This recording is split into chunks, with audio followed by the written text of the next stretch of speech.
now. Listen up. 3, 2, 1. It's showtime. That's great. This is ridiculous. 99.3 The Truth. You can't handle the truth. Right now. Ooh. That was the stupidest thing I've ever heard. Let's do it. Hit it. It's time for Mac's World. And here we go. Everybody, let's get it started. Let's get it started. Call Mac 244-0077 or text 809-0993. It's showtime, everybody. Showtime. Exclusively on 99.3 The Truth. 7 minutes after 3 o'clock on the third day of November. In the Lord's year 2016, I'm J. Michael McCoy, and this is Mac's World Live here on 99.3 Wow FM. What a week. Congressman Steve King is in the studio with us today. He was kind enough to call in yesterday, but we've got him in studio this morning. So if you've got questions for the congressman, you can call and ask 515-244-0077, or you can text today. It's Chris. Grouchy Pants Roloff is monitoring the Service Legends Truth text line at 515-809-0993. That, of course, brought to you by First Call Bail Bonds. It reminds you that not to text and drive. So I'm driving down the interstate today with one of my business partners, Pat. We've been together 28, 29 years. And what do? I pick up my phone to text something. And he says, remember, First Call sale or bail bonds remind you not to text and drive. I said, thanks, Pat. Appreciate that. All right, so Congressman King is here. You've got elections in less than a week. You've got a historic win by the Chicago Cubs, even if you're not a Cubs fan. I mean, wouldn't you have to be a Cleveland Indians fanatic to not be happy for the Cubs? I think even some Indian fans had to be happy for the Cubs last night. Yeah, I was like, I think it was 11:45, something like that, midnight, when through all kinds of weather and all kinds of trials, Cubs end up winning 8-7. Yes, 8-7 in 10. In 10, and we thought it was all going to be over. Bottom of the seventh, Cubbies were ahead 6-3. Mm-hmm. Didn't think that was going to... I mean, the Indians were not hitting anything. I mean, it was just boom, boom, boom. 3 outs, 4 outs, you're done. Or 3 outs, 4 batters, whatever, you're done. And then they hit 3 in the bottom of the 7th, and then they came back, and we came back in the top of the 8th and put 2 on there, and then they put 2 on there. Yes. So we went in tied. Historic game. Tied into the top of the 10th. And I remember the announcer saying something about this had never happened, or it happened one time before, or something in World Series history. You know, I didn't hear how many seventh game of the World Series have gone into extra innings. I wouldn't think that, if this was the only one, it wouldn't surprise me. I think there was one other one. I think there was one other one. I think that's what Joe Buck was saying, but I wasn't paying attention. Could that have been something that happened before 1908 even? Very old game? I don't know. But what a thrilling night. And if you've lived through a lifetime of pulling for the Cubbies year after year after year, and if you watch the crushing disappointments that have happened year after year, when they were in contention, by the way, they didn't always even get to the level of crushing disappointments. But you got to love them anyway. You got to love them because they're just relentlessly the team that America roots for, the underdog. They're the perennial underdog team. And I think my dad made sure that I still knew about that 1908 team. Yeah. You're not going to grow up in my household without knowing Tinker to Everett's chance. And so that was a 1908 double play team. Doesn't the woman and the cow have something to do with that, or is that another urban legend or myth? Old Lady Leary. Yeah, the cow kicked it over. Was that? And winked her eye and said, there'll be a hot time in the old town tonight. I don't know that it did. That was a Chicago fire, but I don't know the year. Yeah, no, I don't think that. But it's just good stuff. And as that unfolded, then so here were the Cubs up, and it looked like it when they were 5-1 that they were going to walk away with it. Yeah. And then it ends at 6-3, and then they're going to walk away with it. And they just have to get the outs. And they had a pitcher on the mound each time that looked like they'd put another couple good innings in for the Cubs. And Madden swapped him out, I thought, early. But he's gotten them here to the World Series, so who am I to say? And that one pitcher, I felt bad for him because he gave away, 4 or 5 runs in that one inning, or 3 runs in that one inning because it was tied 6-6. Yeah, and then you come in with runners on base, and you face something like that, and one hit can just crush you in that way.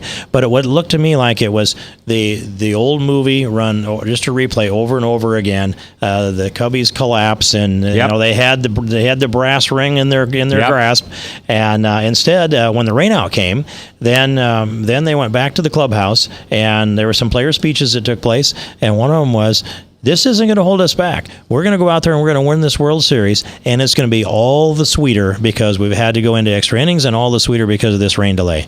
And they went out there and did it. Yeah. So I think about people in my life who are Cubs fans: Pastor Mike Householder, Pastor Mark Brandt, Tommy Sacco. I mean, some other people who have waited a lifetime for this to happen, and I feel a little bit surreal, and I don't care.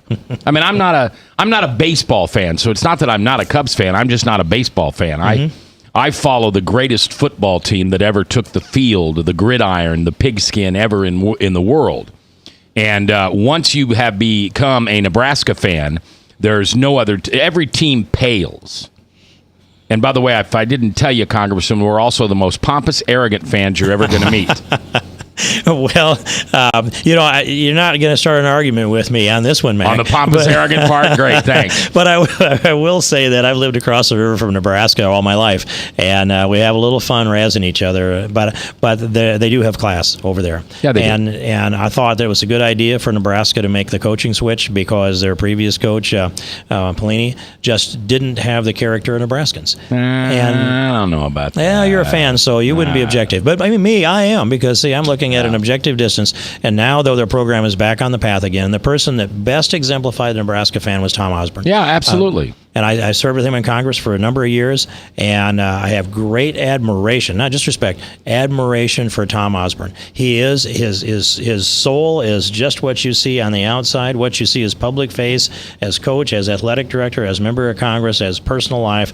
All Tom Osborne is Tom Osborne. Every component of it you see matches up perfectly with him, and he's just a guy, and he even had red hair when he was younger. Yeah. So it's like God made him for Nebraska football.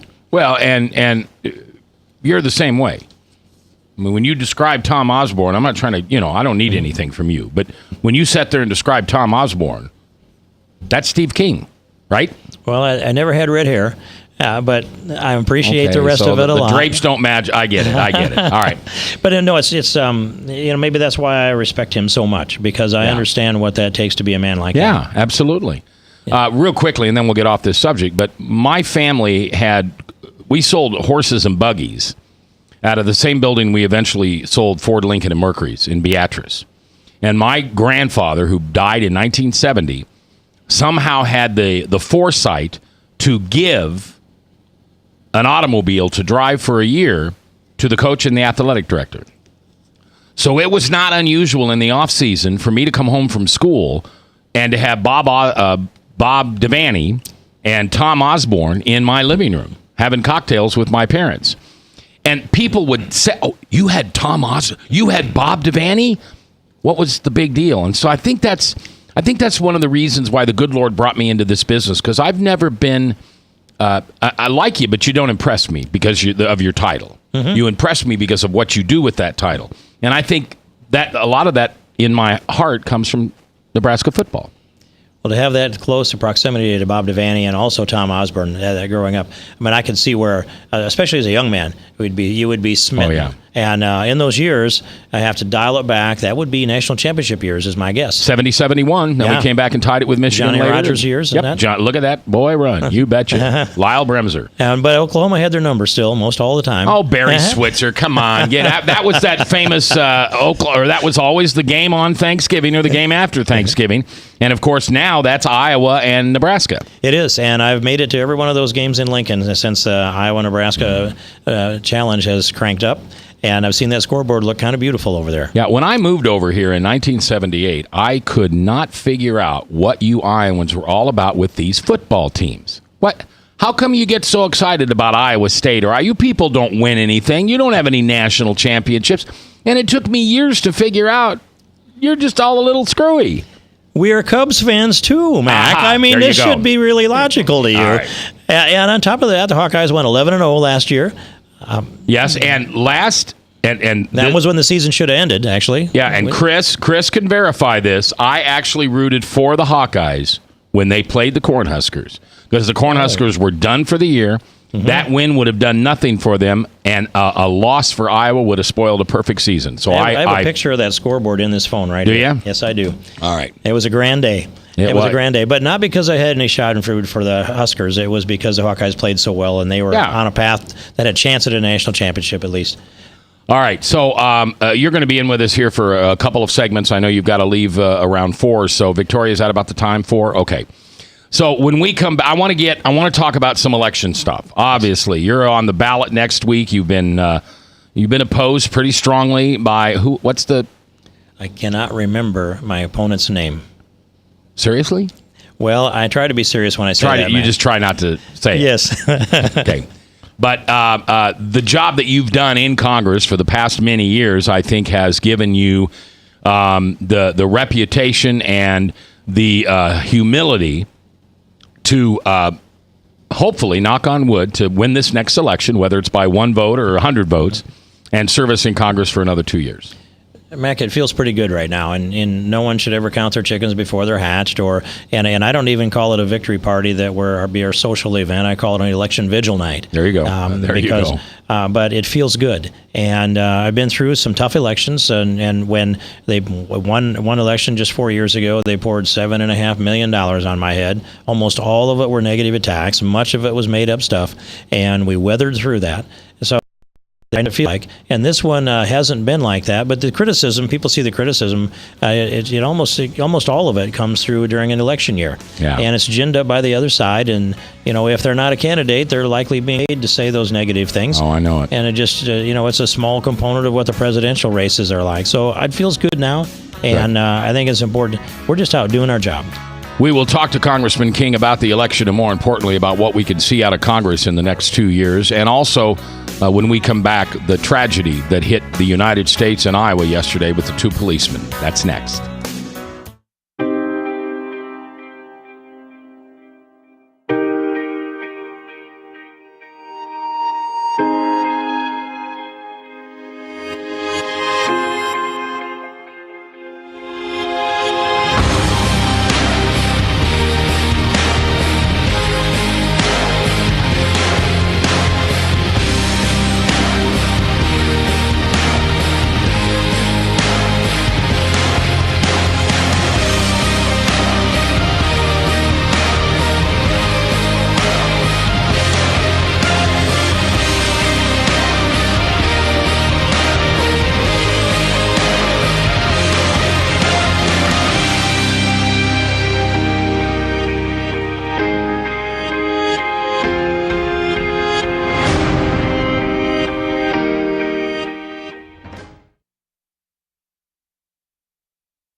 Credit cards are like grandkids. They love you, sometimes get out of control, and it's fun to get a new one. Who can stop them from piling on?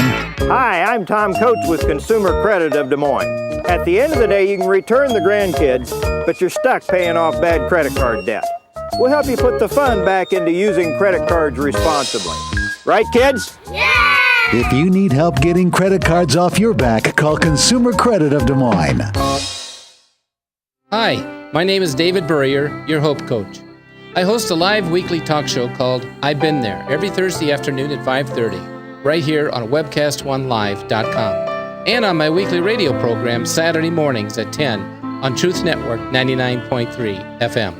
I interview common everyday people who have survived incredible life challenges and who testify to God's faithfulness in the midst of their storms. So join me as we bring a message of hope and encouragement. Everybody needs hope. I know, because I've been there. Hey everybody, I brought Northern Lights Pizza! And it's got Graziano sausage!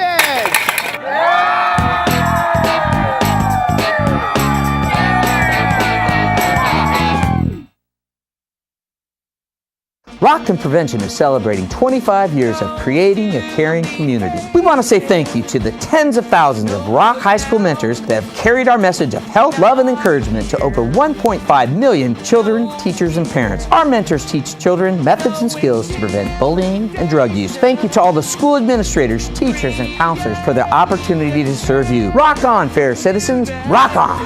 This is Pat McManus for Rockton Prevention, the Richard O. Jacobson Foundation, and this station. From the RE/MAX Real Estate Concept Studios, this is Webcast One Live. From the RE/MAX Real Estate Concept Studios, this is Webcast One Live.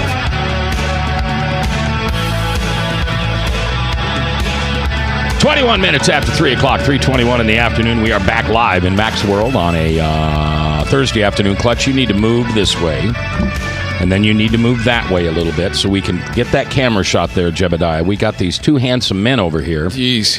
One a little north of 200, dad and husband. Jeff, don't let him talk about you like that. And then Jeff, who's a lean, mean fighting machine. And ladies, he's still single. You've been single your whole life, right? Let's do a show about that. Maybe not today, but let's do a show about that. I've got stories. In fact, something happened even last night that could set this whole thing into... I got to watch what I say. Well, and here's the conversation we should have sometime. What it's like to be a Christian man trying to date in 2016, because that's not an easy world. Back in the early Clutch days, it was like that. Yeah, I got it. But now I've changed an awful lot about my life. I'll do a testimony one day here soon, and it'll explain an awful lot of what's going on right now in my world. A lot of questions out there on Facebook and stuff, and I'd like to address that, actually. This would be a great place to do that. We'll do it. Consider you in. All right, 22 minutes after the hour, third day of November in the Lord's year 2016. J. Michael McCoy along with Mac's World. We've got Congressman Steve King in here. We also have Victoria is your assistant? Yes, district representative out of the Ames office and representing multiple counties around the way and doing a great job. Victoria Hurst. And but you don't want to talk, right? She's shaking her head. Okay. Clutch is on Mike because Frank's gone. Well, no, you're not here because Frank's gone. You're just here because we're glad to have you here. Because you invited me, and I appreciate that. Yeah, right after Frank told me he wasn't coming. And then, of course, we have Chris Roloff, who is also sitting in for Bob Monster at the Cat in the Hat watching the chat. And he's watching not only the chat, but the Service Legends Truth text line at 515-809-0993. Before we get into some of the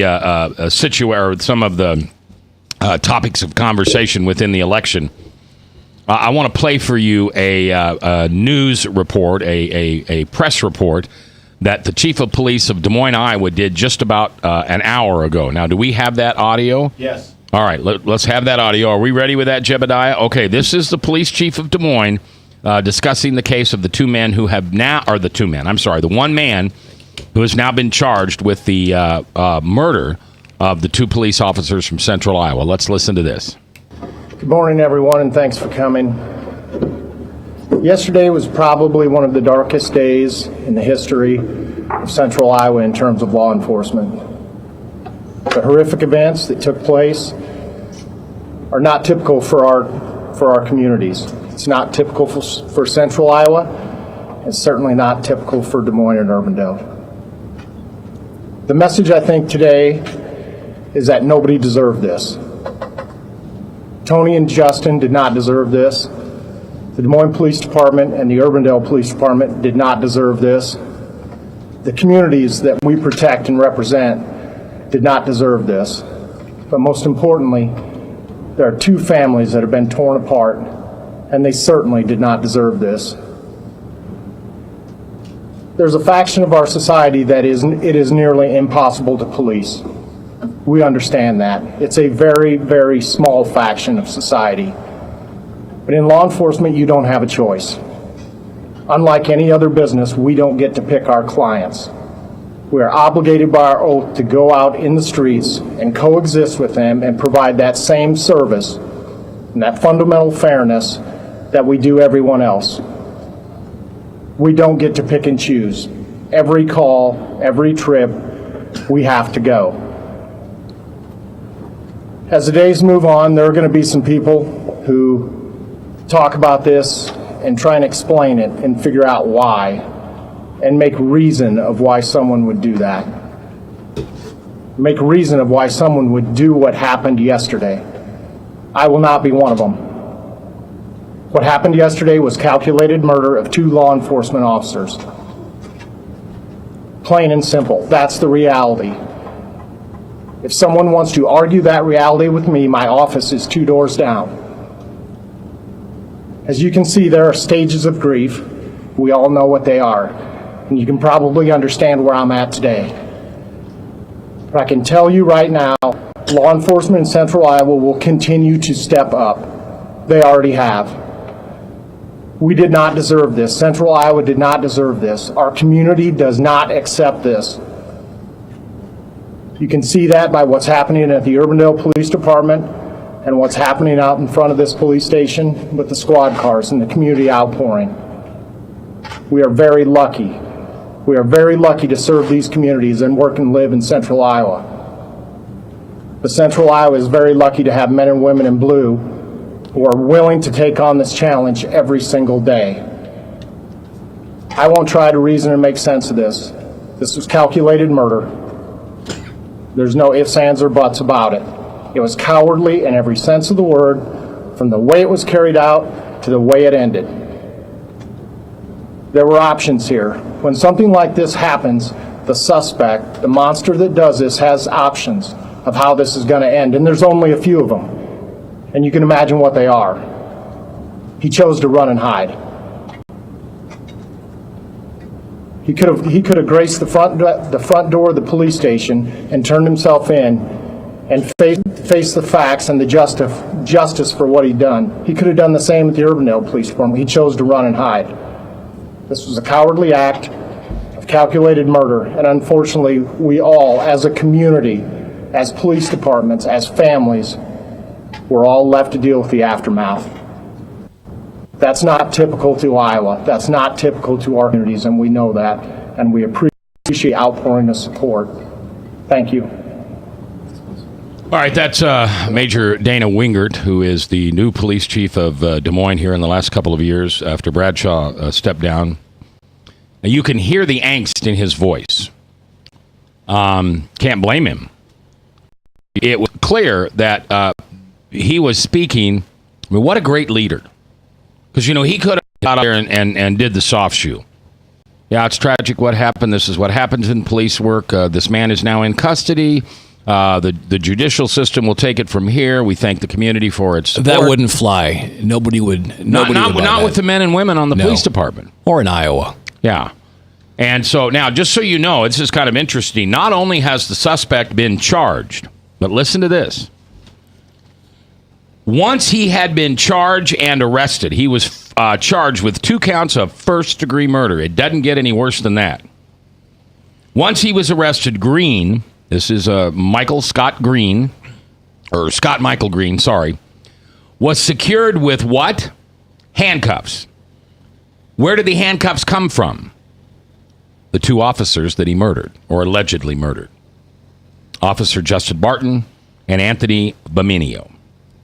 The 2 men he is accused of killing. So, and Dana, Chief Wingert, wanted to make sure that was in the Des Moines Register story. That was what was said on 99.3 KTIA. That's what the audience, that's what the people, that's what the taxpayers heard. That this man was handcuffed with the handcuffs belonging to the 2 men that he murdered. Wow. I mean, wow. Now, I know you were on the air with us yesterday, Steve, and a lot has transpired in the last 24 hours, but I'm sure your disdain for this whole thing and sadness with the family still retains top-of-mind awareness for you. Yeah, and my prayers remain with them and with them all and with our officers everywhere, especially here in Des Moines metro area. This is senseless, and to listen to Major Wingert, I'm going to suspect that he wasn't reading that from a script. No. He was pouring that from his grief-stricken heart, and he was restrained, he was precise, he was factual, and he hammered the points home about it being calculated murder. Calculated murder, cowardly in every sense of the word, including how it ended, which I thought he really hit home. Then he said he could have walked into the door of the police station. He didn't do that. He went to the safest place he could and still turn himself in. And he chose to run and hide first, and then the safest place he could, as I understood how that was turned in. And maybe I missed a little bit of the news here in the last few hours, but from this standpoint, I grew up in a law enforcement family, and the men around me as a little boy growing up wore uniforms: highway patrol uniforms, city police, county sheriff uniforms, and the respect for the rule of law and the protect and serve motto that went with all of them. And it was instilled in me. So when something like this hits, and I don't know that Iowa has ever seen anything like this. I think this is a first for the history of our state, targeting law enforcement officers. This is something that flows to a degree from the culture. And we've seen the attacks on police officers around this country. These are attacks on police officers also. And so, my prayers and my heart goes out to the families and to the forces and to all of our law enforcement officers everywhere. They share in this. They share in this grief, whether they knew the victims of this assassination or whether they didn't. But Justin and Tony will be remembered forever in these forces here in the metro area, and for in Iowa, not only in our hearts, but there'll be memorials that will be marked very clearly, so that young people growing up know what happened yesterday in Des Moines. Congressman Steve King is our guest today. He will get into some questions and comments about the election coming up next Tuesday. If you have questions or comments, you can certainly raise them with him. I got a question. Where do we go? Just wait a minute. I'm sorry. I got to give the phone number, dude. You're a radio guy. You know that. You can post those questions on the Truth Text talk line with the Service Legends folks and First Call bail bonds at 515-809-0993. Or it's your voice we want to hear on the phone lines, 515-244-0077. Mr. Clutch, It's please. weird being on this end, and it's moments like that remind me. I appreciate where I am, but I'm used to just booming. I apologize for that. You Congressman, think you're the boss. Not the boss. Where do we go from here as a country? We look to the White House for leadership. We're not really seeing it, and I don't want to start that conversation, but where do we need to go as a country where we need to heal? There's that big line that exists, obviously, right now in this country. And in theory, the leader of this country should be the one that's addressing this and bridging this gap. In your opinion, what happens next? Where do we go? Well, if I knew the results of the election for next Tuesday night, I could chart a path and anticipate a path a lot better, Clutch. But we don't know which way that will go right now. My guts tell me that Trump does win this. And I announced that down at an event, a rally for Mike Pence, just south of Des Moines here, right before noon today. Along with, I introduced Ted Cruz, who came to Iowa to campaign for the Trump-Pence ticket. That's the first time he's come back to Iowa since the end of the Iowa caucus. And so it was great to see Ted Cruz again. And as I don't think he's fired me from being his national campaign chairman, co-chairman, I should say, technically. So we had a great conversation down there, and Mike Pence has been a friend for 14 years, I would say. We served 10 years together, elbow to elbow on the Judiciary Committee, and it's a deep, deep friendship with both of those men. If they can both be involved in this government, if Trump is elected president of the United States, I do believe that we will begin to restore the constitutional foundation and the rule of law. And that is so essential to a civilized nation. And we'd evolve into a third world nation if we fail to do so. That's the functionality of the Justice Department, which doesn't seem to be delivering justice these days. It seems to be a political operation, an arm of Barack Obama and Hillary Clinton to me. But there's a cultural foundation of that. There's the moral piece of this that we need. We need moral leadership. And I made the statement in the introduction of Ted Cruz, who I'm really grateful has some weeks back endorsed Donald Trump and come to the state to campaign for him, that Donald Trump has done a great job of articulating the populist argument for the things that we should do as a country. But I haven't heard him speak enough about the constitutional foundation, the intellectual foundation, or the moral foundation. Those three things need to be fleshed out. We're coming back. Congressman Steve King in the house, live in Mac's World. Northern Lights Pizza's amazing garlic butter makes amazing breadsticks. Now available in 12-ounce bottles at Northern Lights, Hy-Vee, and Graziano's. Northern Lights Pizza. I'm Brian Leach, owner of Service Legends, and my position is Chief Talent Officer. I'm Nicholas Wonderscheid. I am Bernie Hobbs. And I'm the Service Manager. Marketing Director and Client Relations Manager.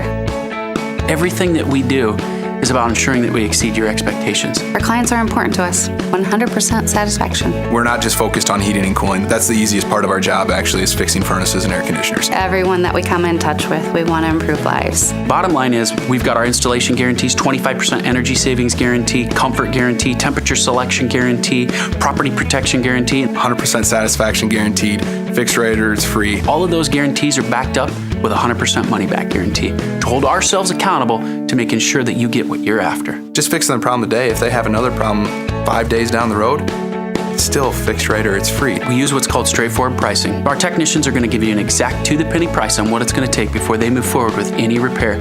That way you know what to expect. It's the same price every day. No surprises. If you get off work at 5 o'clock in the afternoon, you come home, you realize that, oh, my furnace is broken. Now you need to call somebody out that night. You shouldn't have to pay more for that. We're guaranteeing service 24/7. We run afternoons, evenings, nights, weekends. We're staffed to work that. Phone rings at 3 in the morning. You'll get one of our representatives answering the phone every time. We're not sending you out to Timbuktu in some call center. It's our Service Legend team members, our mission control team. I'll take a call anytime. And then they answer the phones the same way during the day as they do at night. It's a great day at your service company. How can we make you smile? That's the only way to provide true 24-hour service. When you're able to let somebody actually live in their home safely when they weren't able to do that before, where they don't have to stay up at night and worry about, is the heat going to come back on? Are we going to freeze the pipe? Is the baby in the room next door going to be sick because they got too cold? When you're able to help somebody overcome challenges like that, that's impacting a life. That makes a difference. I get goosebumps thinking about it. I love the team. I love the people that I work with. We have fun, but we work hard. I call them my ambassadors of legendary service. If you could just envision what that is, that's who we're sending to your home. They literally will call in, pick up the phone and call and say, hey, I want to talk to your manager. And I get on the phone, they're like, that technician that was at my house was the greatest technician ever. That's cool to me. We want in people's days. Every person that we have going into the house is through an extensive background check. Drug testing, we have a very thorough interview process that 1 out of 140 people make it through. If we promise you something, that's what you're going to get, no matter what. We're here when you need us to protect the safety and comfort of your family. If you're not happy, we're going to make it right. If we're willing to put 100% money back guarantee on what we do, what type of work do you think we do? Give us a call. We're there for you 24/7, 365 days a year. Enough said. From the RE/MAX Real Estate Concept Studios, this is Webcast One Live.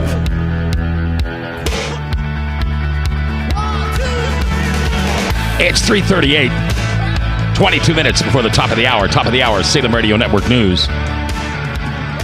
And then we're going to talk some more about Jesus. We have not yet completed the study that I have on wholehearted ministry. And this was something that, you know how every once in a while the Holy Spirit kind of lays something on your heart?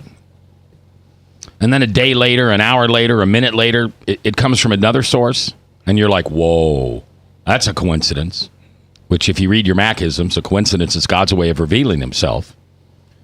But maybe this thick-headed white boy from rural Nebraska didn't quite get the first two messages. So then I got a third on Monday morning. I was looking to post something positive and spiritual on Facebook. Just popped open my daughter's 15-year-old Bible, literally 15 years old from when she was a 14-year-old. Opens to Psalm 86. And what does it talk about? Wholehearted ministry. I heard it Saturday night from John Eldridge. I heard it Sunday morning from Luke Tim at Living Faith.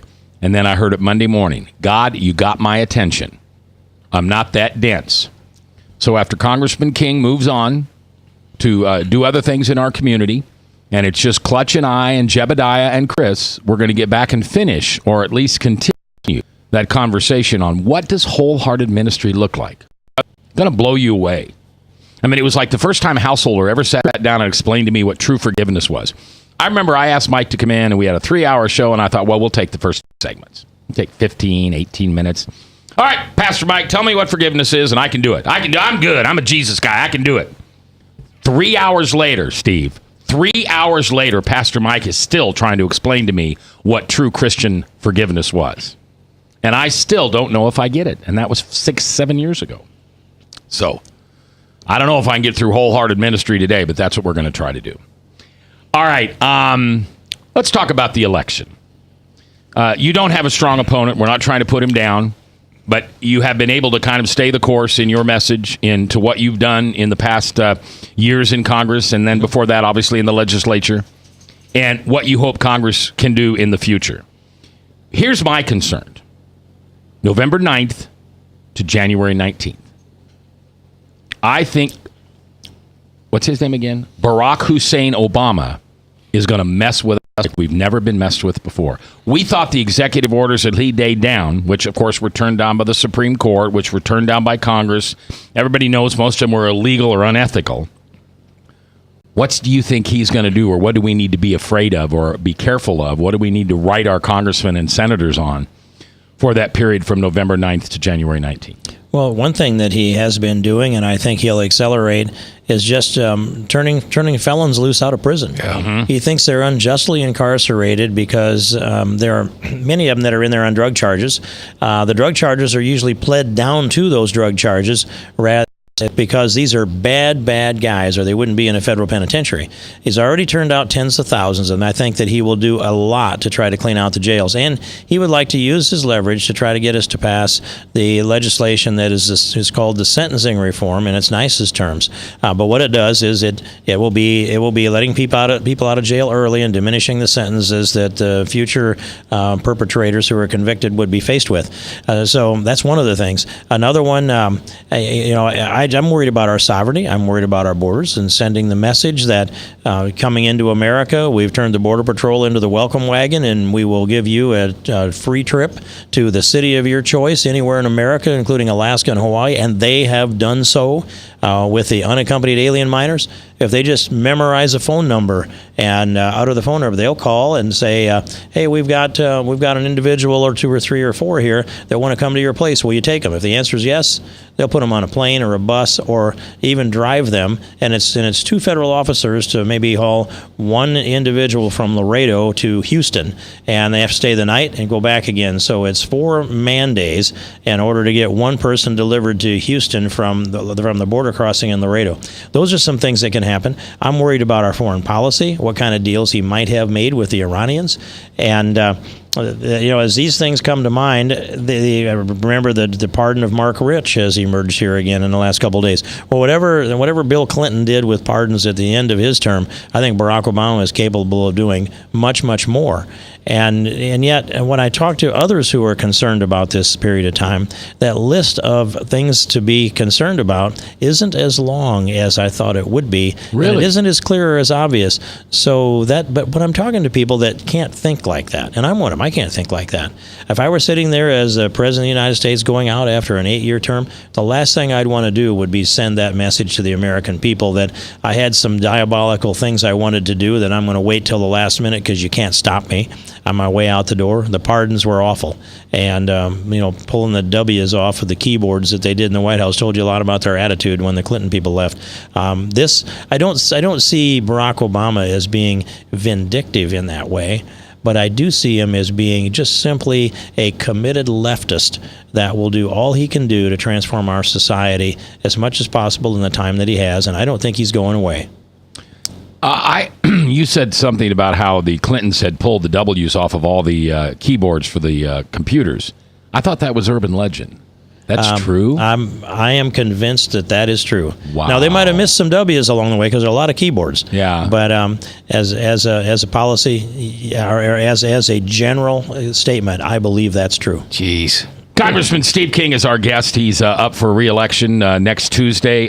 It looks like the weather's going to be okay, a little bit cool. That should favor Republicans. Yes. It seems, and I'm not a poll person. I've been in the media too long to really respect polls. Polls are showing just about dead even across the board. Sometimes Trump's ahead, sometimes Hillary's ahead. You read some narratives and they think Trump's going to win in a landslide. You read others and they say Hillary's going to win in a landslide. So what does your heart tell you? What is your gut feeling after all these years serving Iowa tell you? Well, I'd back up to 2012 to give it a perspective, and that would be there were a lot of pollsters that were predicting that Mitt Romney would be the next president of the United States. And I had been tracking the Real Clear Politics, not just their averages. I've been doing my own averages then, and I could never see how he came out in Ohio. And Romney had to win Ohio in order to be president. So I said, I think Romney loses, and on that one I was right. I wasn't happy about the result, but I was right. And this one, so what I'm doing is building my credibility as I describe what I think is going to happen here. But I'm watching this, that at one point, not that long ago, Hillary was up by 11. And they were saying Donald Trump needs to get off the ticket and maybe let Mike Pence be the candidate. These were all, I thought, pretty weak proposals. But now the momentum that he has had, he's closed more than half of that gap. And in some of the polls, it shows him up. I'd say also, if they're just looking at numbers in the country, then I would like to know how they're weighted, because the overplus in places like California, New York, New Jersey, if Hillary we will win those states, and there will be a big surplus of a popular vote in those states, that doesn't really count so much as getting to the battleground states. So then I ask, can Trump win Florida? The answer is yes. Can he win North Carolina? Not as likely, but the answer is I think he could get that done. Okay. And Virginia's in play. Pennsylvania's in play. They say we're in play. We are, and it leans Trump now. I'm going to predict. Okay. Iowa will go Trump. And the last time Iowa went for a Republican candidate was 2004 in George Bush's reelect. Yeah. And that was a mighty effort to get there. And he only won by 10,000 votes. So these swing states along the way, they look like they're coming into Trump's column. But he has the momentum, and I mean, this momentum is picking up faster and faster as, I've mentioned this before, holes in Hillary's boat. She's sinking. Yeah. And now these 650,000 Wiener emails looks to me like they put an anchor in the sinking boat. 30 seconds. Ask a question, and then we'll take a break, and he can come back and answer it. Well, that was the analogy that you gave last time about the boat, which was extremely accurate. You know, close your eyes and wrap your brains around the idea of an elected president under investigation by the FBI. Can you even imagine what that would be like? I can't. It boggles the mind. Truly. I will process that while we do this break. Yeah, I don't want to hear it. It's a big question. It's one that people need to think about. All right, we're coming back. Last segment. If you've got a question for Congressman King, phone lines are open, 515-244-0077, or you can text us at the Service Legends Truth text line at 515-809-0993. Next hour, a wholehearted ministry. Hopefully we're going to wrap up that conversation, or at least give it some wings so it can fly into your ears and you can think about whether your ministry is wholehearted. It's next, live. From the RE/MAX Real Estate Concept Studios, this is Webcast One Live. Credit cards are like grandkids. They love you, sometimes get out of control, and it's fun to get a new one. Who can stop them from piling on? Hi, I'm Tom Coates with Consumer Credit of Des Moines.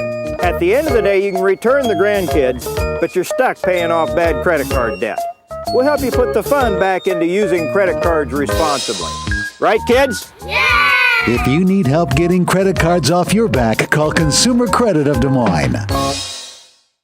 Rockton Prevention is celebrating 25 years of creating a caring community. We want to say thank you to the tens of thousands of Rock High School mentors that have carried our message of health, love, and encouragement to over 1.5 million children, teachers, and parents. Our mentors teach children methods and skills to prevent bullying and drug use. Thank you to all the school administrators, teachers, and counselors for their opportunity to serve you. Rock on, fair citizens. Rock on. This is Pat McManus for Rockton Prevention, the Richard O. Jacobson Foundation, and this station. Northern Lights Pizza, your home of the tasty crust. Our garlic butter sauce now available in 12-ounce bottles at Northern Lights, Hy-Vee, and Graziano's. Northern Lights Pizza. Hi, my name is David Burrier, your Hope Coach. I host a live weekly talk show called I've Been There every Thursday afternoon at 5:30, right here on webcast1live.com, and on my weekly radio program Saturday mornings at 10 on Truth Network 99.3 FM. I interview common everyday people who have survived incredible life challenges and who testify to God's faithfulness in the midst of their storms. So join me as we bring a message of hope and encouragement. Everybody needs hope. I know, because I've been there. From the RE/MAX Real Estate Concept Studios, this is Webcast One Live. From the RE/MAX Real Estate Concept Studios, this is Webcast One Live. 10 minutes before 4 o'clock, Salem Radio Network News, and then Wholehearted Ministry. I want you to, it's like you said yesterday. Clutch, the best stuff is talked about when the mics are off. Amen. What you just talked about, are you able to repeat that on the air, or is that... I think I can, Mac. Okay. This is about Hillary Clinton and the crimes that she's committed. Yes, and Clutch's question, what happens if she's elected president, or if she's not elected president, actually? What happens after November 8th? And it's this, that I've spent at least 3 days this week working to preserve all of the email records that the FBI has encountered. That includes Cheryl Mills's records. It includes Heather Samuelson's, the two subjects of the investigation that Comey spoke to when he did his press conference on July 5th, and that we questioned him about before hearings in the Judiciary Committee, including myself. And it also includes the 650,000 emails in Weiner's laptop, and Anthony Weiner's laptop. That's a number that's 1,000 or more emails altogether, and I believe that the House of Representatives, working through the Judiciary Committee and with Chairman Goodlatte, that we have taken the position now that we will have we'll have control of all of that data, and which means after November 8th, we'll be compelled to continue the investigation. Now, if we're satisfied that the FBI comes forward with the charges that are legitimate and it's based upon the evidence, then we'll have hearings anyway to verify that. But if she will still be able to be inaugurated with these charges on her? She could be inaugurated with these charges hanging over her head. And another thing I speculated on, this is speculation, but the criminal charges that they're potential, they're only potential criminal charges, but boy, there are lots of people implicated in these, and none of them are absolved from these charges completely, especially if it's Congress weighing in. But it's possible that Barack Obama could pardon Hillary on January 19th and swear her into office on the 20th as President of the United States, no longer facing criminal charges because she could be pardoned for any and all charges and potential charges by a presidential pardon act. But that does not handcuff the Congress from being able to bring impeachment charges. And so we define high crimes and misdemeanors, and it isn't bound by anything else. And so it could be that he could pardon her, and then we would start the investigation, having access to all this information. And Hillary Clinton could be the subject of investigations that go on for months and months, and could get to an impeachment potentially. And then the Senate would have to hold a trial. I don't expect that the Senate would ever vote to remove her from office, because I saw what Tom Harkin did during the impeachment of Bill Clinton. Yeah. So I don't want to go there with that. I don't want to see our government tied up in that. I want to see us get back on the rails again and start to make America great again.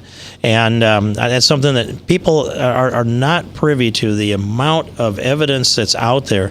I don't get to see all this evidence that's out there either, but I see what's available. I study it, and we've got a Judiciary Committee staff full of lawyers that are pouring through this, and also an Government Reform Committee full of lawyers that are pouring through this.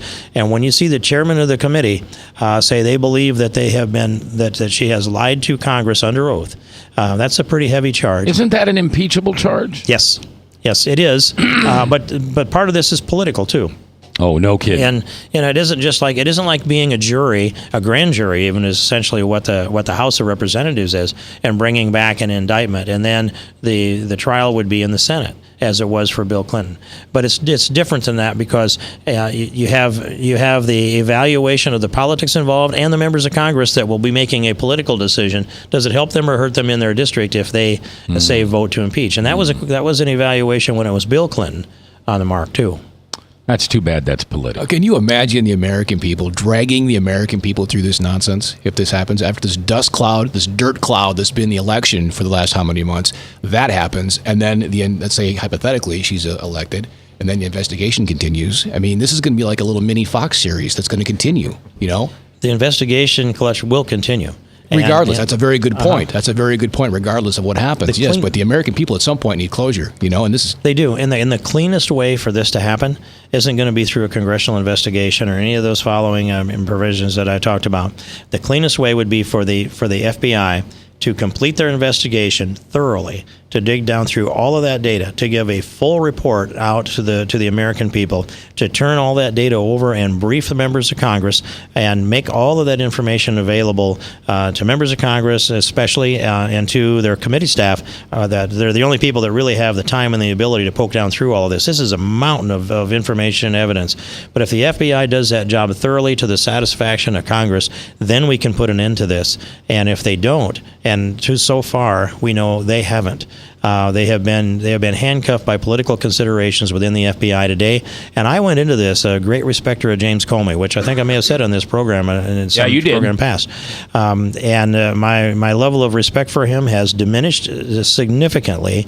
But there's also a way to analyze why he did what he did, and I want to give him a little bit of room now and see what he comes up with out of the Weiner investigations. But this goes into the Clinton Family Foundation, the Clinton Foundation, the Bill Clinton Incorporated. This ties in foreign countries. It brings out pay to play. How bad is this? And what makes sense to me is that this enterprise of, well, they called it Clinton Incorporated, all the things that brought money in, this enterprise to avoid the oversight of the State Department and the FOIA, the Freedom of Information Acts, that would release that information, is why she set up the server. Andy McCarthy wrote a good article on this, I believe it was yesterday morning, that laid out the rationale on why, if you were conducting Clinton Incorporated and pay for play, why you wouldn't let those emails go through the State Department server, why you'd set up the private server.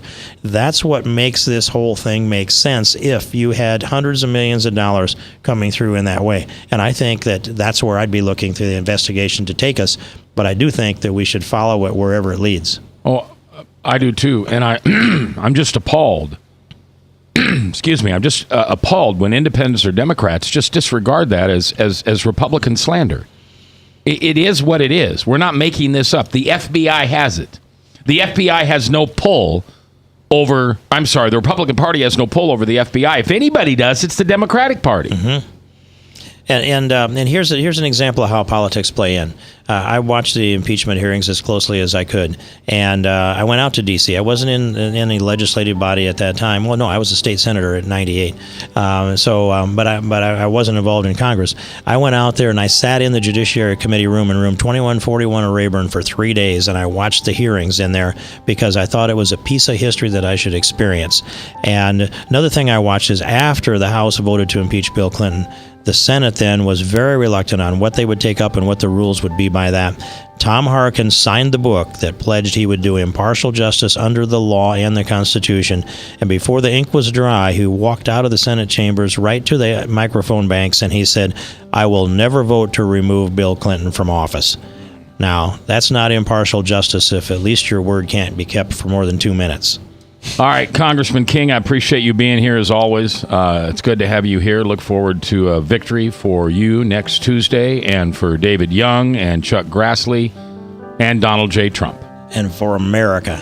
Yeah, God and country absolutely. In that order. We can restore the soul of this country if we continue to pull together and pray for our salvation as a nation.